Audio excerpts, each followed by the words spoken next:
فضل سبسكرايب صار جراكم عندي بسيطة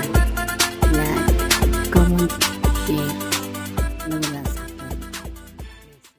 dhankee awnaag meesha dunta ka masaan muhiimadu waxa waa inaad dadka qofka la xashiloodo fadlan cilmi barnadida allamaan aye miid naxash lagu wado dhankee wanaagsan inaad kala socoto horay mise gadaal mise hareeraha mid naxas lagu wado inaad gadaal kala socotid mise hore mise hareeraha dhankee wanaagsan meesha dunta ka masaan